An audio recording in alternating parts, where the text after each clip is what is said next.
Hello friends, माझं नाव दीपक वरुण राऊळ. माझा पहिला व्हिडिओ सिक्कीम भाग 1 तुम्ही पाहिलात. तुमच्या प्रतिक्रिया बघून मला खूप आनंद झाला की तुम्हाला व्हिडिओ आवडला. हा त्याचाच भाग 2 आहे. दोन्ही भाग पहा. जर पहिला भाग पाहिला नसेल तर तुम्ही जरूर पहा, कारण दोन्ही भागांमध्ये काही अर्थाने आंतरसंबंध आहे. तर हा भाग 2 तुमच्या समोर. तर मित्रांनो, आपण गेल्या वेळी मागील भागामध्ये ह्या स्लाइडवर थांबलो होतो. आता आपण भाग 2 पाहूया. सिक्कीमची पॉलिटिकल हिस्ट्री, राजकीय प्रवास कसा राहिलाय. तर अँग्लो चायनीज कन्व्हेन्शन म्हणजे ब्रिटिश आणि चायना यांच्यामध्ये करार झाला होता 1890चा. आपण ह्याचा उल्लेख डोकलामच्या इश्यू मध्ये घेतला होता, तुम्हाला आठवत असेल. आपण थोडक्यात बघूया ह्याच्यात काय काय आहे. नंतर एक संस्थान म्हणून त्याचा प्रवास कसा राहिलेला आहे. नंतर भारताचं एक संरक्षित राष्ट्र म्हणून, एक सहयोगी राज्य म्हणून आणि भारतामध्ये 22वं राज्य म्हणून विलिनीकरण. अँग्लो चायनीज कन्व्हेन्शन 1890 कलकत्ता म्हणजे आताच कोलकाता इथे झालं होतं. हे झालं होतं आपल्या भारताचे व्हाईसरॉय लॅन्सडाउने आणि क्विंग डिनेस्टी, चायनाचे म्हणजे ते ब्रिटिश रेसिडेंटच होते, पण ते चायनाच्या क्विंग डिनेस्टीच्या बाजूने त्या करारावर साईन करत होते. 1888 ते 1894 मध्ये हे व्हाईसरॉय होते, लॅन्सडाउने. आणि ह्या कराराच्या अंतर्गत सिक्कीमला ब्रिटिश भारताचं संरक्षित राष्ट्र म्हणून तसंच ठेवण्यात आलं. आता तुम्हाला आठवत असेल की 1817चा एक करार झाला होता तितालियाचा, सिक्कीम आणि ब्रिटिश यांच्यामध्ये, की ज्याच्यामध्ये ब्रिटिशांनी सिक्कीमला प्रोटेक्शन देण्याचं ठरवलेलं नेपाळ आणि भूटान ह्यांच्यापासून, आणि त्याच्या बदल्यामध्ये त्यांना तिबेटपर्यंत जाणारा मार्ग सिक्कीम ओपन करणार होतं. तर तेव्हा जे संरक्षित राष्ट्र म्हणून तो दर्जा होता तो ह्या कराराने कायम ठेवला. पण या करारामध्ये सिक्कीम आणि भूटानला कोणत्याही पद्धतीने कन्सल्ट केलं नव्हतं, जो 1890चा करार होता. म्हणून चायना या कराराच्या अनुषंगाने डोकलामवर आपलं प्रभुत्व दाखवते, पण भूटान म्हणते की आम्ही त्या कराराचा हिस्सा नव्हतो, त्यामुळे डोकलाम हा आमचा प्रांत आहे. आणि भूटान आणि आपल्या भारताच्या एका स्पेशल अग्रीमेंटच्या अंडर आपण भूटानला एक प्रकारे संरक्षण म्हणजे देतो. त्यामुळे आपली आर्मी भूटानमध्ये वेळोवेळी जात असते. ह्याच्या आर्टिकल 1 मध्ये लिहिलेलं आहे, जसं आपण म्हणालो त्या माउंट पासून, गिपमोची पासून तिस्ता आणि मोचू ह्याच्या मधला जो त्रिकोण आहे तो तिबेटचा भाग असेल. पण भूटानला ह्याच्यामध्ये सामील करून न घेतल्यामुळे भूटान ते मानत नाही. चू ह्या शब्दाचा अर्थ आहे वॉटर, आणि जोंका या भाषेतला तो शब्द आहे. ही भाषा भूटानची एकमेव नॅशनल म्हणजे राष्ट्रीय आणि प्रशासकीय भाषा आहे. आता एक संस्थान म्हणून 1947 पर्यंत चोग्याल डेनेस्टीने ह्याच्यावर राज्य केलं होतं. 1920 ला एक नरेंद्र मंडळ म्हणजे चेंबर ऑफ प्रिन्सेस स्थापन करण्यात आलं होतं आणि त्याचा हा मेंबर होता. स्थापन कोणी केलं होतं तर जॉर्ज 5 हे जे एम्परर होते, म्हणजे भारतात सर्वात पहिले येणारे ब्रिटिशचे एम्परर, ज्यांच्या येण्याच्या स्मरणार्थ गेटवे ऑफ इंडिया बांधला गेला. पण ऍक्च्युअल मध्ये ते आले तेव्हा फक्त एक कार्डबोर्डचा गेटवे ऑफ इंडिया बांधला गेला होता, कारण ऍक्च्युअल मध्ये त्याची बांधणी थोड्या त्यांच्या येऊन गेल्यानंतर काही काळाने झाली. आता हे जे अग्रीमेंट तुम्ही बघतायत समोर, फेब्रुवारी 1948 मध्ये झालेलं, भारताची एक चूक म्हणता येईल. आणि हे ऍक्च्युअल मध्ये जेव्हा नेहरूंनी साईन केलेलं, त्याच्यानंतर जेव्हा त्यांची मुलगी म्हणजे इंदिरा गांधी पंतप्रधान झाल्या, तेव्हा त्यांनी हे स्वतः मान्य केलं होतं. इंडिया आणि सिक्कीम दरबार म्हणजे सिक्कीमचं जे राजघराणं आहे त्याच्यामध्ये झालेला हा करार होता. ह्या कराराच्या अंतर्गत सिक्कीमला एक विशेष दर्जा देण्यात आला. म्हणजे पुढचा करार होईपर्यंत सिक्कीमचं जे प्रभुत्व होतं त्याच्या प्रांतावर ते तसंच मान्य करण्यात आलं. पण ह्याला विरोध केला ते तेव्हाच्या दोन दिग्गजांनी, सरदार पटेल आणि बी.एन. राव. बी.एन. राव आपल्याला माहिती आहेत, आपले कायदेशीर सल्लागार होते संविधान समितीचे, मसुदा समितीचे. त्यांनी काय सांगितलं की सिक्कीमला इतर जे चेंबर ऑफ प्रिन्सेस म्हणजे नरेंद्र मंडळाचे जे इतर सदस्य आहेत त्यांच्यासारखं ट्रीट करा.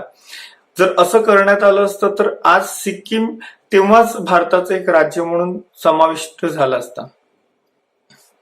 मग त्याच्यानंतरची जी पुढची ट्रीटी आली ती डिसेंबर 1950ची इंडो सिक्कीम ट्रीटी. ह्याच्यामध्ये सिक्कीमला भारताचं संरक्षित राष्ट्र म्हणून घोषित करण्यात आलं. ही झाली होती ताशी नामग्याल, जे 11वे चोग्याल होते, म्हणजे सेकंड लास्ट, आणि भारताचे एक ICS ऑफिसर हरीश्वर दयाल, तेव्हा त्यांना इंडियन पॉलिटिकल ऑफिसर म्हणायचे.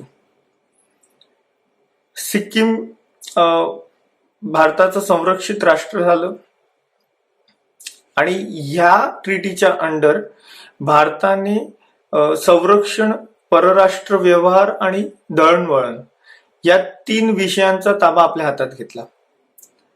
आणि ओव्हरऑल जी लॉ अँड ऑर्डरची सिच्युएशन आहे ती भारताची जबाबदारी बनली. त्याच्यानंतर ह्याच काळामध्ये चोग्यालने एक जाहीरनामा जाहीर केला 1953ला, आणि त्या अनुषंगाने इलेक्टोरल सिस्टीम म्हणजे निवडणुकीची प्रक्रिया पहिल्यांदा सिक्कीममध्ये अस्तित्वात आली. पण ही एक बायस्ड होती. म्हणजे तेव्हाचे भूतिया आणि लेप्चा, आपण ह्याच्या आधीच्या पार्टमध्ये पण बघितलंय, भूतिया आणि लेप्चा हे 25% पॉप्युलेशनचा भाग होते, पण त्यांचं प्रभुत्व जास्त होतं. तर 75% जे नेपाली होते त्यांना हे जी तेव्हाची सीट वाटण्याची जी मांडणी होती ती भेदभावकारक वाटली. कारण तेव्हा 6 आणि 6 अशा दोन्ही पक्षांना 6 सीट दिल्या होत्या. पण आपण बघतो की 75% नेपाळी असताना त्यांना 6 सीट मिळाल्या होत्या. तर अशा प्रकारचे हे इलेक्शन 1973 पर्यंत 5 इलेक्शन झाल्या. आणि 73ला काही महत्वाच्या घडामोडी घडल्यात. आता तुम्ही स्क्रीनवर ज्यांना बघतायत हे कोण आहेत, तर हे रॉचे एक्स ऑफिसर आहेत. 2018ला त्यांनी एक पुस्तक पण लिहिलेलं आहे, सिक्कीम डाऊन ऑफ डेमोक्रेसी, म्हणजे सिक्कीम मध्ये लोकशाहीची पहाट. इंदिरा गांधींचे प्रिन्सिपल सेक्रेटरी त्यांना म्हणाले की सिक्कीमची लोक जेव्हा भारत स्वतंत्र झालं तेव्हा भारतामध्ये सामील होण्यासाठी तयार होती. तेव्हापासून आजही त्यांची इच्छा तीच आहे. आणि म्हणून इंदिरा गांधीने तेव्हा हे स्पष्ट केलं होतं की माझ्या वडिलांनी तसं न करून, म्हणजे सिक्कीमला भारतात सामील न करून फार मोठी चूक केली. आणि म्हणून त्यांनी रॉचे जे हेड होते तेव्हाचे त्यांना विचारलं की काय करता येईल. तर त्यांनी एका मिशनवर ह्या GBS सिद्धू यांना पाठवलं. आणि त्यांचं मिशन काय होतं, तर सिक्कीमला भारतामध्ये विलीन करण्याच्या ज्या घडामोडी होत्या त्यांना तेजी देणं. मग ते एका बाजूला काय करत होते, चोग्यालला चायनाबद्दल सांगत होते की चायना सिक्कीमच्या विरुद्ध काय काय ऍक्टिव्हिटी करते. पण ऍक्च्युअली त्यांचं काम हे होतं की ज्या भारत सहयोगी तिकडच्या पॉलिटिकल पार्टीज आहेत त्यांना साथ द्यायची आणि त्यांचा लढा जो आहे त्याच्यामध्ये त्यांना मदत करायची. आणि म्हणून त्यांना 1976ला इंडियन पोलीस मेडलने इंदिरा गांधींनी हे केलं होतं, त्यांना म्हणजे ते मेडल दिलं होतं. आणि तिकडनं सिक्कीमचा आपण एक प्रवास बघतो रिस्पॉन्सिबल गव्हर्नमेंटच्या दिशेने. मे 1973ला त्रिपक्षीय एक करार झाला होता. चोग्याल, भारत सरकार आणि सिक्कीमची सामान्य जन, मग त्यांचे रिप्रेझेंटेटिव्ह होते ह्या 3 political parties, Sikkim national party, Sikkim national Congress आणि जनता काँग्रेस. सिक्कीम मध्ये ह्या नवीन त्रिपक्षीय कराराच्या आधारे 74ला पहिलं इलेक्शन झालं. 32 मेंबर्स इलेक्टेड होणार होते त्याने त्याच्यानंतर 4 जुलै 1974ला गव्हर्नमेंट ऑफ सिक्कीम ऍक्ट आला आणि ह्या ऍक्टने चोग्याल म्हणजे राजेचे बरेच अधिकार हे काढून घेतले आणि राजा फक्त त्याच्या पॅलेस पुरता राहिला. त्याच्यानंतर 4 वर्षासाठी एक लेजिस्लेटिव्ह असेंब्ली भरवण्याचं ठरलं आणि अशा प्रकारे जुलै 1974च्या 23 तारखेला पहिले मुख्यमंत्री काझी दोरजी यांची निवड झाली. आता सहयोगी राज्य म्हणून त्याचा प्रवास काय होता तर 35वी अमेंडमेंट, भारतीय संविधानाची 35वी घटना दुरुस्ती सप्टेंबर 1974 मध्ये झालेली. ह्या अमेंडमेंटचं जे बिल होतं त्याचा नंबर 36 होता. आपल्याला माहिती असेल की बिल नंबर वेगळा असतो आणि पास झाल्यावर त्याला एक वेगळी नंबरिंग पडते, तशी ती 35th अमेंडमेंट ऍक्ट आहे, पण त्याचं बिलचा जे नंबर होता तो 36 होता. ह्याच्यामध्ये दोन गोष्टी ऍड केल्या गेल्या, आर्टिकल 2A आणि 10th शेड्यूल. आणि सिक्कीम भारताचं सहयोगी राज्य बनलं. हे एक नवीन कॅटेगरी निर्माण केली होती. ह्याच अमेंडमेंटमध्ये भारताच्या संविधानामध्ये म्हणजे संसदेमध्ये सिक्कीमला प्रतिनिधित्व मिळालं. आता शेवटचा टप्पा तो म्हणजे भारताशी विलिनीकरणाचा. म्हणजे एप्रिल 1975ला 36वी घटना दुरुस्ती झाली. तिचं बिल होतं, त्या घटना दुरुस्तीचं बिल होतं 38 नंबरचं. सिक्कीम 22वं राज्य बनलं आणि आर्टिकल 371F याच्या अंतर्गत सिक्कीमला स्पेशल प्रोव्हिजन दिल्या गेल्या. आपण ते बरेच आर्टिकल बघतो, त्याच्यातलं F हे सिक्कीमशी संबंधित आहे. ह्या आर्टिकलमध्ये बऱ्याच गोष्टी आहेत. त्याच्यातली महत्वाची गोष्ट म्हणजे सिक्कीमची असेंब्ली 30 पेक्षा कमी असणार नाही, म्हणजे मिनिमम स्ट्रेंथ 30 सांगितली आणि आज आपल्याला माहिती आहे ती 32 आहे. आता हिस्टोरिकल रेजिम चेंज. पाचवे चीफ मिनिस्टर पवन चामलिंग यांची 25 वर्षाची सत्ता जाऊन त्यांच्या जागी आले ते PS गोले किंवा प्रेमसिंग तमांग. तर आपण थोडक्यात बघूया पवन चामलिंग बद्दल. पवन चामलिंग कोणत्या पक्षाचे आहेत तर ते सिक्कीम डेमोक्रेटिक फ्रंट या पक्षाचे आहेत. एक स्टेट पार्टी आहे आणि तिचं इलेक्शन सिम्बल अम्ब्रेला म्हणजे छत्री. मार्च 1993ला त्यांनी स्वतः ह्या पक्षाची स्थापना केली होती. 2009ला त्यांच्या पक्षाने सर्वच्या सर्व 32 सीट जिंकल्या होत्या आणि जर आपण बघतो पुढे 2009लाच त्यांच्या कुठेतरी ती एक उतरती कळा आपण म्हणतो, म्हणजे त्यांच्या सत्तेला सुरुंग लागला होता. पवन कुमार चामलिंग सर्वात जास्त काळासाठी मुख्यमंत्री राहणारे भारतातले व्यक्ती आहेत. असं क्रूड लेवलला आपण 25 वर्ष बोलतो, पण 24 वर्ष 165 दिवस, 5 सक्सेसिव्ह टर्म्स त्यांनी ते निवडून आलेले आहेत 1994 ते 20 पर्यंत. सेकंड प्लेसवर आहेत ज्योती बसू वेस्ट बेंगालचे. त्यांनी 23 वर्ष 137 दिवस सत्तेवर होते ते. पवन कुमार चामलिंग नेपाळी भाषेचे एक लेखक आहेत. त्यांना भानू पुरस्कार मिळालेला आहे सिक्कीम सरकार साहित्य परिषदेचा 2010ला. आणि त्यांचं पेन नेम आपण जे एक रायटिंग साठी जे नाव वापरलं जातं ते पवन चामलिंग किरण असं आहे. आता प्रेमसिंग तमांग यांच्याबद्दल थोडक्यात. PS गोले सिक्कीम क्रांतिकारी मोर्चा ह्या पक्षाचे ते आहेत. स्टेट पार्टी आहे, त्याचं इलेक्शन सिम्बल आहे टेबल लॅम्प. फेब्रुवारी 2013 मध्ये त्यांच्या सपोर्टरने ह्या पक्षाची स्थापना केली होती.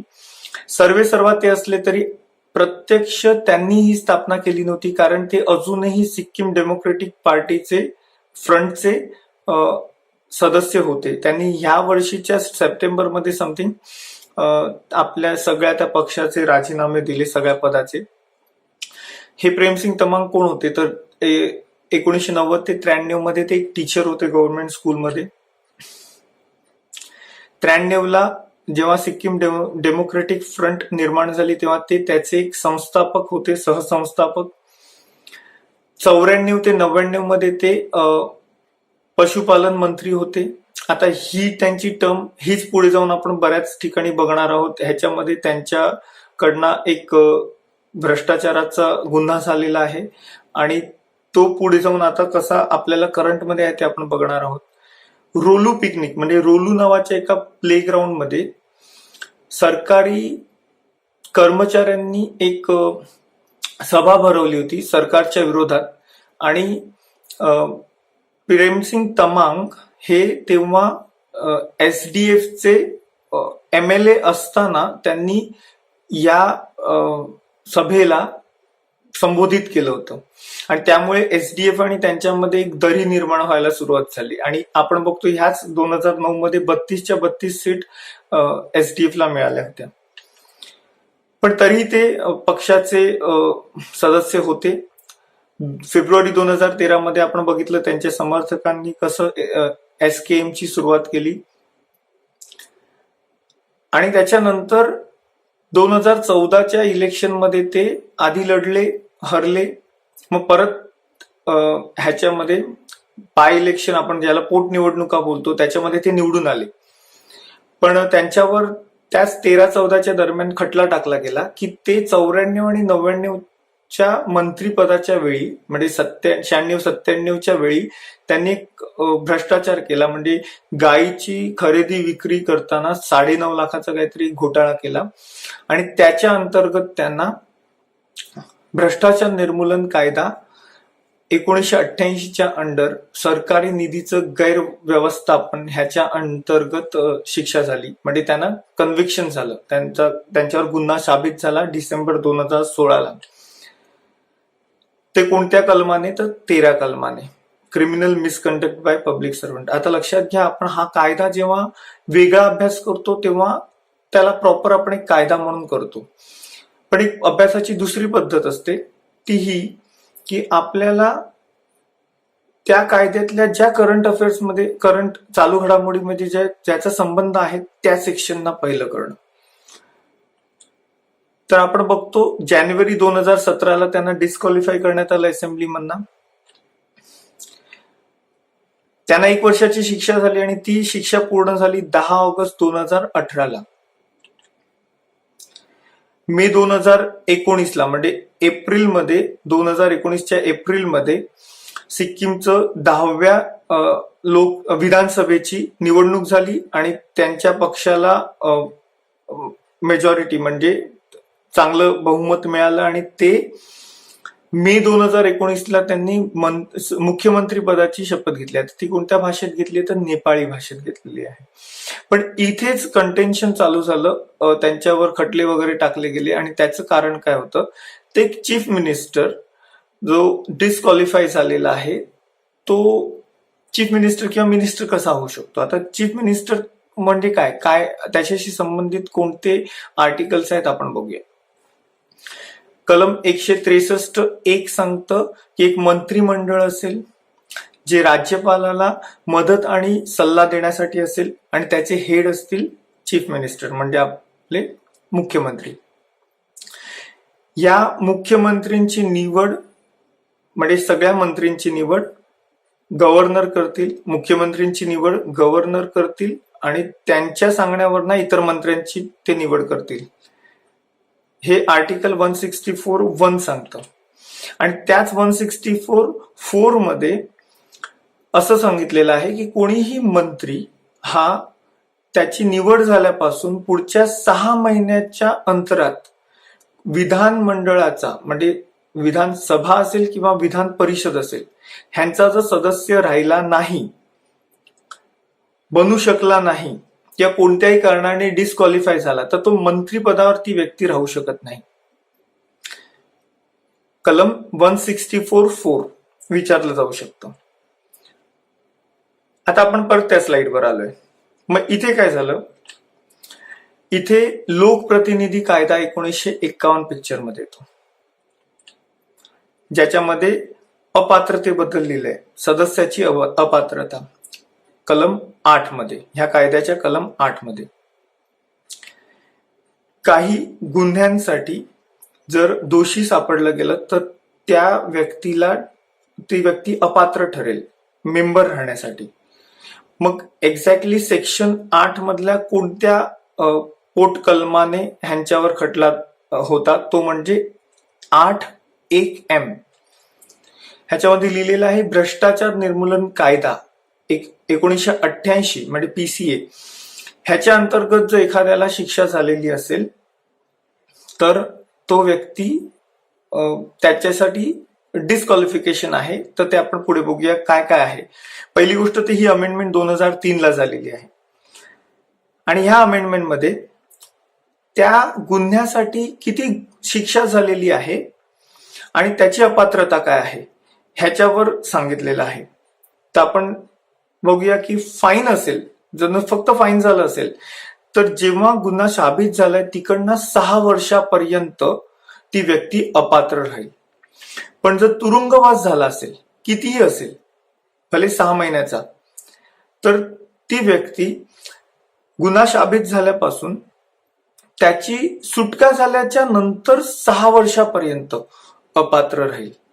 म्हणजे आता ह्या केसमध्ये, प्रेमसिंग तमांग यांच्या केसमध्ये ते ऑगस्ट 2024 पर्यंत डिस्क्वालिफाय राहणार होते.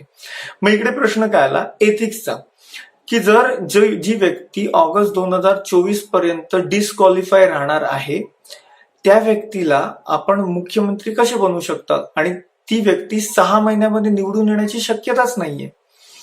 आणि ह्याला दाखला दिला कोर्टामध्ये ज्यांनी चॅलेंज केलं त्यांनी, ह्या केसचा BR Kapoor versus state of Tamil Nadu 2001 ला जयललितांना अशाच प्रकारे मुख्यमंत्री पदावरनं पायउतार व्हावं लागलं होतं, कारण त्यांना त्यांच्या विरुद्ध 3 वर्षाची शिक्षा झालेली असल्यामुळे तेही अशाच एका सिच्युएशन मध्ये होते. कोर्टात केस अपील चालू होती पण त्यांना पायउतार व्हावं लागलं, कारण कोर्टाने तेव्हा त्यांना अशा ह्याच्यात निकाल देताना असं सांगितलं की हे एथिकली मॉरली बरोबर नाही. आणि मग ह्याच्यावर PS तमांगत यांनी इलेक्शन कमिशन ऑफ इंडियाकडे एक अर्जी केली की माझी अपात्रतेची जी काही कालावधी आहे तो कमी करा. म्हणजे इकडे इलेक्शन कमिशन ऑफ इंडिया पिक्चरमध्ये येतं. इलेक्शन कमिशन ऑफ इंडिया बऱ्याच कारणाने पिक्चरमध्ये आहे, आपण त्याला स्वतंत्र बघू. पण आता आपल्याला अजून एक फाटा नको फुटायला इकडनं, आपण आपल्या सिक्कीम या टॉपिकवरच सध्या राहूया. आता इलेक्शन कमिशनने काय केलं, तर त्यांची जी शिक्षा होती 6 वर्ष, म्हणजे त्यांची सुटका झाल्यावर 6 वर्षापर्यंत ते बॅन होणार होते, ती शिक्षा त्यांची 1 वर्ष आणि 1 महिना केली. इलेक्शन कमिशन हे करू शकतं का, ते करू शकतं. कलम 11 लोकप्रतिनिधी कायद्याचं कलम 11च्या अंतर्गत निवडणूक आयोग हे एखाद्या व्यक्तीची जी ही शिक्षा आहे, म्हणजे अपात्रतेचा कालावधी आहे, तो एक तर पूर्णपणे घालू शकतो किंवा कमी करू शकतो. पण त्यांना रिझन द्यावं लागतं, हे महत्वाचं आहे. हे आपल्याला कारण द्यावं लागतं. आणि त्या कारणामध्ये त्यांनी काय सांगितलं की 2003च्या आधी अशी तरतूद होती की एखाद्या व्यक्तीला 2 वर्षाची मिनिमम शिक्षा झालेली असेल तर तो अपात्र ठरतो. आता इकडे प्रेमसिंग तमांग यांना किती वर्षाची शिक्षा झालेली, 1 वर्षाची. तर हे कारण पुढे केलं गेलं. दुसरं एक कारण काय सांगितलं की 2003ची जी अमेंडमेंट आहे ती 2018ला पूर्णपणे रिपील करण्यात आलेली. आता ही न्यूज आपल्याला जास्त करून चर्चेत तेव्हा आली नाही. ह्याच्यामध्ये काय होतं, म्हणजे आपली मोदी सरकार जेव्हा पहिली टर्म आली तेव्हा मोदी सरकारने काही असे कायदे की जे रिपिटेशन वगैरे आहेत आणि उगीच आहेत की अननेसेसरी ते आहेत आणि बर्डनसम आहेत, ते पूर्णपणे सरसकट रिपील केले. पण त्याच्यामध्ये एक मोठी गोष्ट, घातक गोष्ट झाली भारतीय लोकशाहीच्या दृष्टीने, ती म्हणजे ही अमेंडमेंट त्याच्यामध्ये रिपील करण्यात आली. या अमेंडमेंटने भ्रष्टाचार निर्मूलन कायद्याच्या अंतर्गत जी काही शिक्षा आहे ना त्याला एक कारण ठेवलेलं अपात्रतेसाठी. मग अजून कोणत्या 2 कायदे होते, तर सती प्रतिबंध कायदा 1987चा आणि आपण काय म्हणतो terrorism act, prevention of terrorism act, आतंकवादाच्या विरोधाचा कायदा 2002, ह्या अशा 3 कायद्यांचा ह्या अमेंडमेंटमध्ये समावेश होता. पण 2018ला ती रिपील झाल्यामुळे आता ह्याच्या अंतर्गत त्यांच्यावर तो खटला, ती अपात्रता लागू नाही असं इलेक्शन कमिशनने सांगितलं. आणि म्हणून त्यांचा जो डिस्क्वालिफिकेशनचा जो पिरियड होता तो 10 सप्टेंबर 2019ला समाप्त झाला. आणि आता इकडे एक गंमत बघा की ऑक्टोबर 2019ला पोटनिवडणूक होणार होत्या. म्हणजे एप्रिल 2019च्या 10व्या विधानसभेच्या इलेक्शनमध्ये PS तमांग यांनी इलेक्शन लढवली नाही कारण ते डिस्क्वालिफिकेशन मध्ये होते. मग त्यांनी अर्जी केली, त्यांची शिक्षा कमी, अपात्रतेचा कालावधी कमी केला गेला आणि तो आला सप्टेंबर 2019 पर्यंत. आणि ऑक्टोबर 2019ला झालेल्या पोटनिवडणुकीमध्ये ते जिंकून आले. कोणत्या सीटवरना? तर पोक्रो कामरांग. आणि त्याच्यातच त्या बाय इलेक्शन मध्ये टोटल 3 सीटसाठी झालं होती लढत. त्याच्यात 2 सीट बीजेपीला मिळाल्या आणि ही बीजेपीची सिक्कीम राज्यातली पहिला विजय आहे. आता ही जी पोक्रो कामरांग सीट कुठली आहे तर पवन चामलिंग यांनी 2 सीटवरनं, जागांवरनं निवडणूक लढवली होती. एक तर नामची, आपण गेल्या पार्टमध्ये पाहिलं होतं नामचीचा उल्लेख, तर ती नामची आणि ही पोक्रो कामरांग त्यांनी ही सोडली आणि त्यांचा जो बेस आहे नामची तिकडे त्यांनी ती सीट ठेवली होती. तर त्यांनी जी सीट सोडली त्याच्यावर हे PS गोले निवडून आले.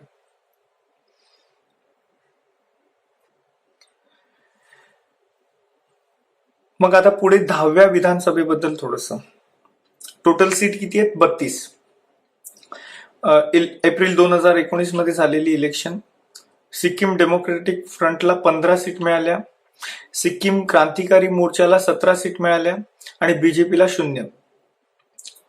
पण काही सीट म्हणजे 3 सीट वॅकेट कराव्या लागल्या, सोडाव्या लागल्या, खाली कराव्या लागल्या.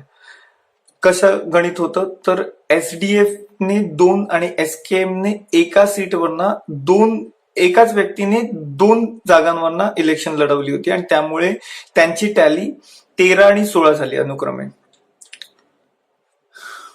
ही आकडेवारी इकडे गरजेची नाहीये आपल्याला, फक्त आपल्याला काही कलम बघायचे आहेत लोकप्रतिनिधी कायद्या 1951ची.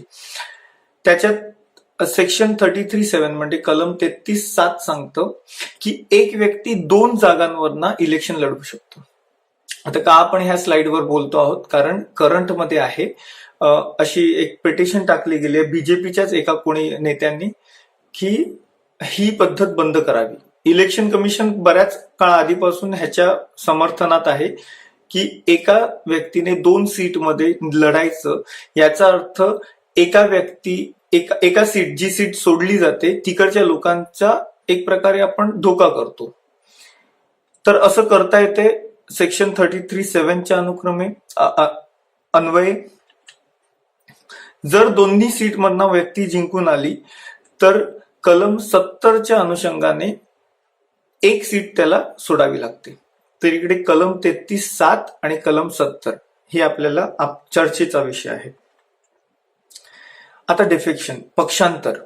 काय झालं इकडे? परत एक पक्षांतराचं, म्हणून मी म्हणालो ना सिक्कीमच्या ह्या ज्या इलेक्शन मध्ये बऱ्याच गोष्टी आहेत, आपला थोडा वेळ ह्याच्यासाठी आपण देतोय की कितीतरी महत्वाच्या गोष्टी ह्याच्यात होत्या. डिफेक्शन, पक्षांतर झालं. SDF मधनं 12 जण निघाले. आता SDF आपण बघितलं टॅली 13 झाली होती, 12 निघाले, ह्याचा अर्थ त्यांच्यात एक राहिला. ते एक कोण आहेत तर पवन चामलिंग. म्हणजे 25 वर्ष ज्यांनी सत्ता चालवली ते आज त्यांच्या पक्षातले एकमेव MLA आहेत. मग त्या 12तले 2 कुठे गेले? क्रांतिकारी मोर्चामध्ये गेले. आता क्रांतिकारी मोर्चामध्ये पण 17 मधनं एक जागा जास्त डबल लढवल्यामुळे 16 झालेली, त्याच्यात 2 ऍड होऊन 18 झाली. म्हणजे इकडे त्यांचं बहुमत पूर्ण झालं.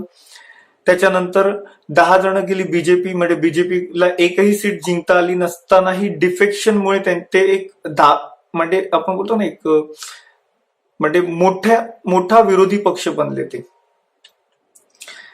असं होऊ शकतं का? तर होऊ शकतं. 52वी घटना दुरुस्ती आहे 1985, ज्याला आपण अँटी डिफेक्शन लॉ पण बोलतो. आता ह्याचा एक स्वतंत्र अभ्यास आपल्याला करता येतो, पण आपण इकडे जेवढी गरज आहे तेवढ्याच सेक्शनला बघणार आहोत. आपल्याला लक्षात ठेवणं सोपं जात आहे. जर 2/3 एका पक्षाचे 2/3 जर सदस्य बाहेर निघत असतील तर ते निघू शकतात, पण त्याला अट काय आहे, तर त्यांनी दुसऱ्या एका पक्षाला जॉईन करणं गरजेचं आहे. आणि तसं इकडे झालं की 12 जण निघाले, म्हणजे अर्थातच 2/3 पेक्षा जास्तच होते ते. तर अशा प्रकारे हे डिफेक्शन झालं.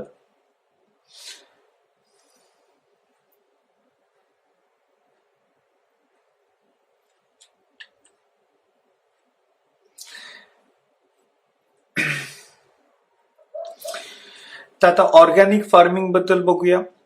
ऑर्गॅनिक फार्मिंग आणि बायोडायव्हर्सिटी, जैवविविधता, ह्याच्यावर आपण थोडं बोलूया. करंटमध्ये आहे. सिक्कीमला लँड ऑफ फ्लॉवर पण म्हटलं जातं. आपल्याला असा प्लेन प्रश्न येऊ शकतो की खालीलपैकी कोणत्या राज्याला लँड ऑफ फ्लॉवर म्हटलं जातं, तर सिक्कीमला म्हटलं जातं. त्याच्यानंतर सिक्कीमने 2003 मध्ये ऑर्गॅनिक फार्मिंगला अडॉप्ट केलं होतं, म्हणजे तेव्हापासून त्यांनी सुरू केलं होतं. आणि 2016ला जगातलं, नुसतं भारतातलंच नाही तर जगातलं पहिलं आणि एकमेव ऑर्गॅनिक स्टेट म्हणून ते नावारूपाला आलं. 10% त्याची जी भूमी आहे ही ऍग्रिकल्चरच्या खाली आहे आणि 82% भूमी ही जंगलाच्या खाली आहे. Even 2/3 of Sikkim is under mountain, म्हणजे माउंटनस एरिया आहे, पर्वतीय प्रदेश आहे. 2/3 म्हणजे 66%. त्याच्यानंतर इथे काय आहे की ऑर्गॅनिक फार्मिंगमुळे सगळी अशी चर्चा होती, एक असा प्रघात पडला होता की ऑर्गॅनिक फार्मिंगमुळे ना बायोडायव्हर्सिटीला हानी पोचते. पण ऍक्च्युअल मध्ये आता नुकत्या एका झालेल्या स्टडीमध्ये कळलं की तिकडचे जे बटरफ्लाय आहेत, म्हणजे फुलपाखरं आहेत, त्यांच्या जैवविविधतेमध्ये एक खूप मोठ्या प्रमाणात वाढ झाली. ती कशामुळे, तर ऑर्गॅनिक फार्मिंगमुळे. जवळजवळ 700 प्रजाती आहेत फुलपाखराच्या सिक्कीममध्ये. त्याच्यातल्या 1/3 या एक विधाहारी आहेत, म्हणजे मोनोफॅगस, एकाच प्रकारच्या अन्नावर अवलंबून असणाऱ्या. काही प्रजाती आपण बघूया. इंडियन टॉर्टॉइस शेल, बघा नावात टॉर्टॉइस आहे, पण ही प्रजाती कसली आहे, तर फुलपाखराची आहे. त्याच्यानंतर कैसरे हिंद, स्मॉल वूड ब्राउन. जानेवारी 2019ला जवळजवळ 120 वर्षांनी ही रिडिस्कवर्ड झालेली आहे, त्यामुळे आपल्याला महत्वाचे आहे. इवन जर तुम्ही बघितले असेल तर मी भाग 1 भाग 2च्या जे थंबनेल आपला आहे त्याच्यावरती जे फुलपाखराचं चित्र आहे ते ह्या स्मॉल वूड ब्राउनचं आहे. त्याच्यावर एक ब्राऊन आणि ब्लॅक कलरचे असे राऊंड्स आहेत, त्याच्यावरनं त्यांचं नाव तसं पडलेलं आहे. ही इंडियन टॉर्टॉइस ही इंडिकेटर स्पीशी आहे, म्हणजे दर्शक प्रजाती. दर्शक प्रजाती हा कन्सेप्ट काय असतो, तर ज्या प्रजातीच्या अस्तित्वामुळे, म्हणजे असण्याने किंवा नसण्याने एक मोठा पर्यावरणीय बदल सुचवला जातो, त्याला दर्शक प्रजाती म्हणतात. फॉर एक्झाम्पल तुम्ही विचार करा, आपल्याकडे फ्रॉग जी आहे ना, ती पण एक प्रकारे इंडिकेटर स्पेशी आहे, दर्शक प्रजाती आहे.